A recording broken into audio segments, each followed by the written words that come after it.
ازيكم يا سنة أولى عاملين إيه؟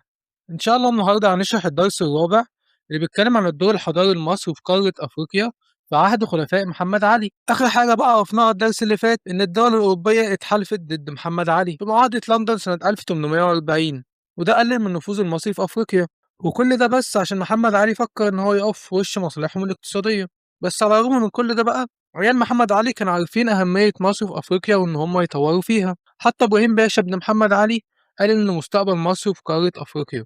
من هنا بقى اهتم عيال محمد علي بأفريقيا، وأولهم بقى سعيد باشا اهتم بأفريقيا وبالذات في السودان، وحاول إن هو يعمل إصلاحات هناك. وبعديه جه برضه الخديوي إسماعيل واهتم باكتشاف أفريقيا، وكمان كان بيحاول يعمل إمبراطورية مصرية.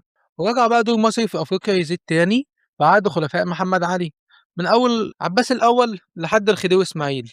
أول واحد بقى معانا حكم بعد محمد علي وهو عباس باشا الأول، ده ابن توسن ابن محمد علي. طب ليه بقى هو اللي حكم؟ قال لك عشان فرمان اللي جه من السلطان العثماني قال يحكم أكبر أبناء محمد علي، يعني أكبر واحد في العيلة بتاعت أبناء محمد علي. عباس باشا بقى ما اهتمش بالكشوفات الجغرافية في أفريقيا أوي، بس هو عمل أول مدرسة ابتدائية في الخرطوم اللي هي عاصمة السودان، وخلى رفاعي الطهطاوي هو الناظر بتاعها. كمان في عهده نشطت التجارة بين السودان والدول المجاورة ليها. يبقى كده عباس ما اهتمش بالكشوفات الجغرافية أوي، وعمل أول مدرسة ابتدائية في الخرطوم، وكمان في عهده نشطت التجارة بين السودان والدول المجاورة ليها.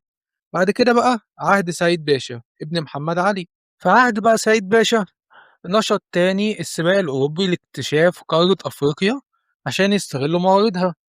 طب اثبت يا عم الكلام ده. قال لك الجمعية الجغرافية البريطانية الملكية بعتت شوية بعثات عشان يستكشفوا موارد نهر النيل.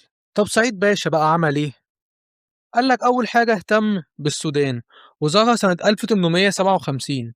طب جيت ليه يا عم سعيد؟ قال لك عشان أدرس أوضاع السودان وأشوف المواطنين عاملين إيه وأحاول إن أنا أحسن ظروفهم. وكمان عمل شوية إصلاحات زي الإصلاحات الإدارية. طب إيه بقى الإصلاحات الإدارية اللي عملها؟ أول حاجة عملها عزل الموظفين المعروفين بسوء معاملتهم. تاني حاجة أمر مديرين الأقاليم يحسنوا معاملتهم مع الناس وينشروا العدل بينهم. وقسم السودان ل5 مديريات، كل مديرية ليها ناظر أو وزير تابع للداخلية بالقاهرة مباشرة. يبقى يتشابه هنا هو ومحمد علي في الإصلاحات الإدارية. محمد علي قسم مصر ل7 مديريات، سعيد باشا قسم السودان ل5 مديريات. وكمان عمل المجلس العرفي، ده مكون من شيوخ القبائل ورؤساء العشائر. طب ليه؟ يعني جاب كل شيوخ القبائل كده، كل عشيرة بيبقى لها رئيس، عمل لهم مجلس عرفي. عملت كده ليه بقى يا عم سعيد؟ قال لك عشان يخلي السودانيين يشاركوا في الحكم. بعد كده بقى الإصلاحات القضائية، عمل مجلس أقاليم. طب إيه هو مجلس الأقاليم ده؟ قال لك هيجيب مسؤول من كل مديرية ويقعدوا مع بعض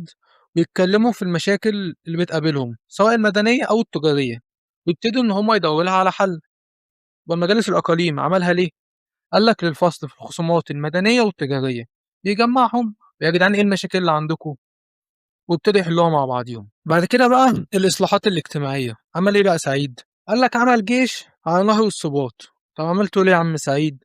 قال لك عشان يمنع تجارة الرقيق اللي هو يمنع تجارة العبيد. تاني حاجة عشان يقلل الضرايب ويخلي الناس تقسطها. تالت حاجة بيعفي الناس من الضرايب المتأخرة. رابع حاجة بيسقط الضرايب اللي على الجنود، يعني مفيش جنود بتدفع ضرايب. يبقى هنا برضو ممكن يقول لك تشابهت الإصلاحات الاجتماعية بين سعيد ومحمد علي في إيه؟